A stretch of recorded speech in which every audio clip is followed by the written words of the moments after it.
Welcome back mga katusok. For today's vlog po natin, hindi tayo sa dagat pupunta, kundi sa kabundukan. At ayan, ang kasama natin si Bro Wilbert.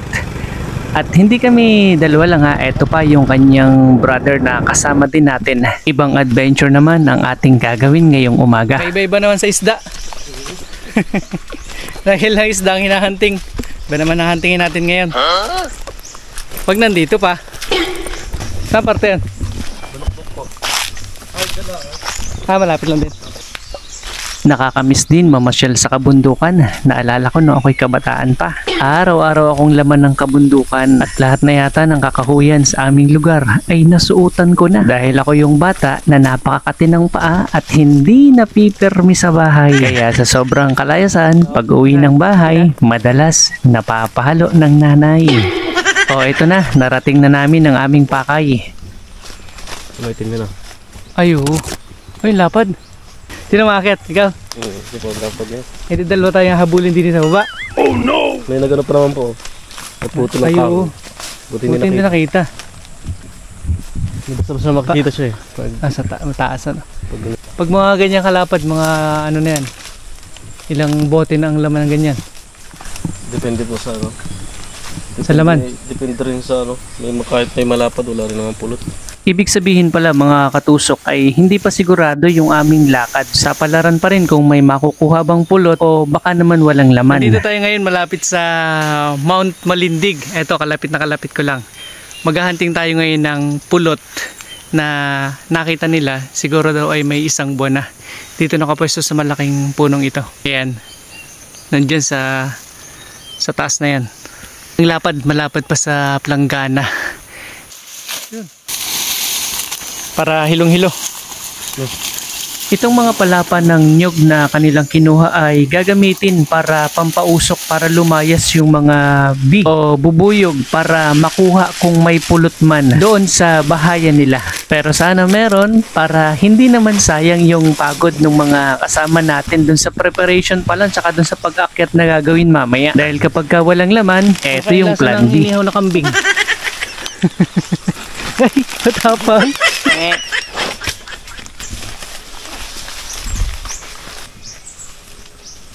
Ayan mga katusok, magsisimula na kaming magpausok para lumayas na yung mga bubuyog.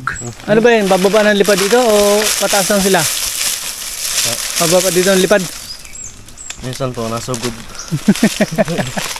Bali, dalawa nga pala yung pausok na gagawin. Yung isa para sa taas at itong isa ay para dito naman sa ibaba. Ayan na po. Simula na. Yung isang pausok iniakyat ni Arlan doon sa itaas. Malapit doon sa mismong bahayan ng bubuyog para maglayasan sila. At ito namang isa dito sa kalapit namin ni Wilbert para hindi kami lapitan ng mga magliliparang bubuyog. Ayan na, nagsisimula na silang magliparan. Yung naririnig nyo, yun na yung maraming mga bubuyog. At kahit may pauso kami sa kalapit, hindi pa rin ako nakaligtas. Huwag ako, bago lang ako dito.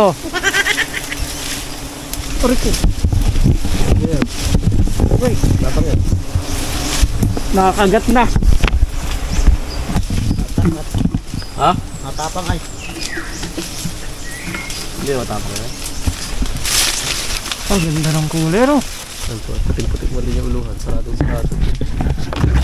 At dahil nga nag-alisa na yung mga bubuyog dun sa bahay nila, ipinadala natin yung camera paakyat doon sa taas para makita natin kung gaano kalapad yung bahay ng mga bubuyog. Kasi maya-maya pa, haharbisin na nila yon at ilalagay doon sa timba na lagayan na dala-dala namin. Sasama sana ako pag-akyat, kaya lang parang napakahirap. Bukod sa malaki yung kahoy, ang daming nakapalibot na baging. Ayan no, doon na nga lang siya kumakapit sa mga baging paakyat. Ayan, nakikita na natin yung napakalapad na bahay ng mga bubuyog. Ayun no.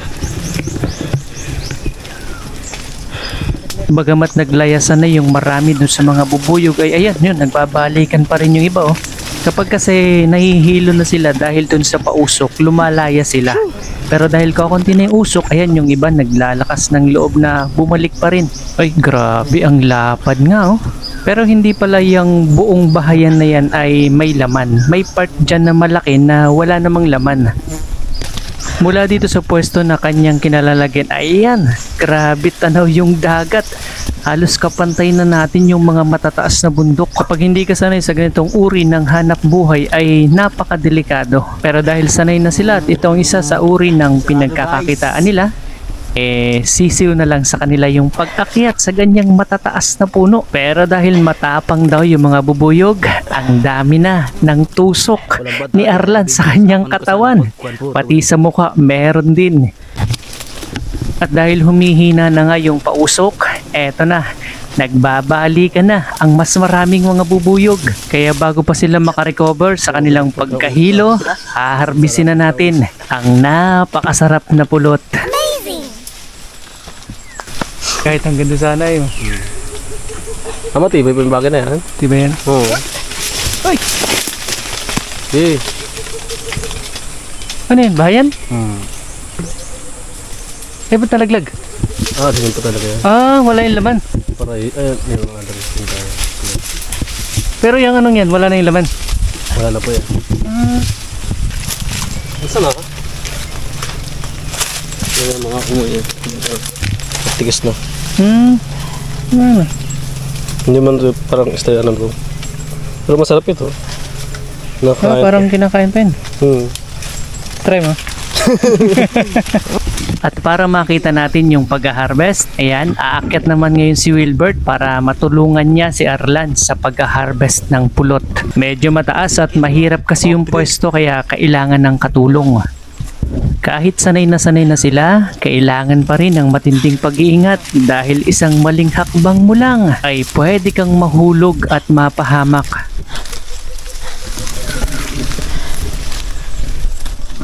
Ito naman yung part ng bahayan na wala ng pulot pero pinakikinabangan pa rin nila. Dahil yung mga itlog daw na nandyan sa bahayan ay kinakain. Nilalagyan lang daw ng pulot yun at napakasarap daw kainin. Yun eto na yung unang na-harvest. Yan pa lang yung naabot kasi masyadong mataas yung pwesto ng pulot. Meron pati guys, tira. Ayan. Napakataas niya, kailangan siyang gapangin mula dun sa itaas. Kaya ang gagawin ni Arlan, aakyat siya dun sa ibabaw mismo nung pinagbabahayan. Dito ko lang yung pulot. Masod na ako. Ayan, medyo mas mahirap to kasi kailangan niyang gumapang o nakadapa siya dun sa ibabaw habang hinaharvest niya yung mga natitira pa.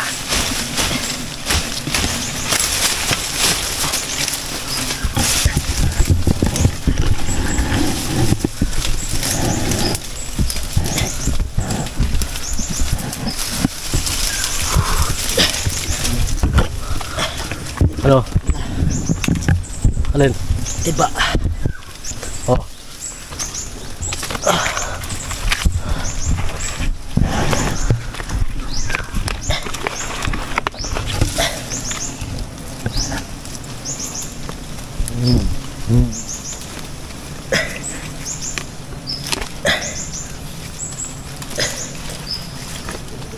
Meron pa?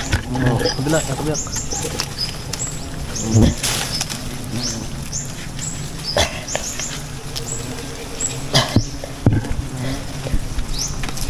Ano pa? Ha?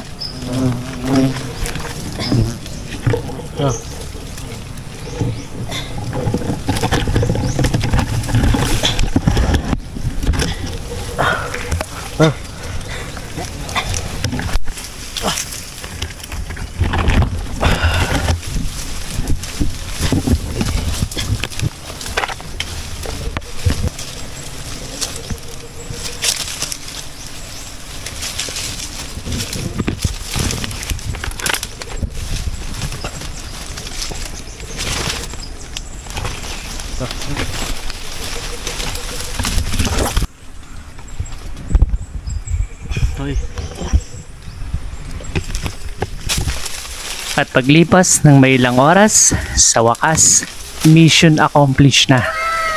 Nakuha na namin ang mga pulot, nakababa na rin sila, Nag-aayos lang kami ng mga ginamit at maya-maya pa maglalakad na pauwi nang may ngiti sa mga labi dahil hindi nabigo. Siguro daw nasa 6 o 8 bote ng lapad itong pulot na nakuha namin. Sa naging adventure natin ngayong araw na ito, nag-iwan ng isang maliit na bakas sa aking tiyan, ang kisot ng bubuyog. Pero dahil si Arlan ang aming frontliner, grabe. Nasa 15 daw yung tama o yung kisot na inabot niya. Hindi lang sa likod, hindi lang sa tiyan, hindi lang sa kanyang mukha, Nandiyan, tatlo yun nandiyan. maging sa kanyang hita, may tama ng kisot ng bubuyog. Dami sa katawan saka sa likod. Pare ako ang ano ito dadalhin? Oo. Matibay ba ito? Sige pa yan. Aba, ano? Kunwari akong magkuha.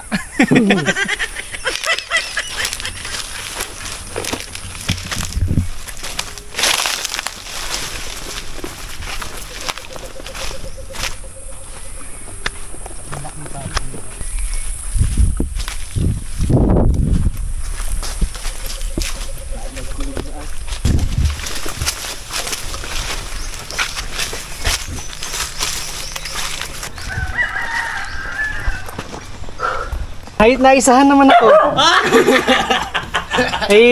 Mataba yung tiyan, hindi masyadong tumala po. Magpalakas to yung ano yan? Magpalakas ng ano yan? Tuhod. Dude, nagbabalot na lang. Dami oh. Ito yung nabahagi natin oh. Ito talaga ang purong-purong pulot. Oh. Talagang kami pa yung nagkuha. Kaya siguradong puro talaga ito. Ganda rito kapag dito ka bibili sa talagang direct na kumuha, nagpuhag, medyo mura. Mura lang dito. Kaya dito ako lagi nabili sa Malibago. Kahit malayo-layo sa bayan, sigurado ka naman. Oh, di ba? Hirap na makabili ng talagang purong pulot ngayon. Tapos may tawad pa, nakisa tayo. Isa lang naman. Nakisot ng isa. Pero yung kasama natin ay 15 ang tama sa katawan. Thank you for watching mga katusok. Umiinom din ba kayo ng pulot? Nagamit ko kasi siyang parang pinaka-vitamins na rin maintenance. Lalo kapag kayong medyo inuubo na, sinisipon na yung mga bata. Nilagyan ko ng kalamansi pagkatapos ang pinaka-sugar na niya ay yun na mismong pulot.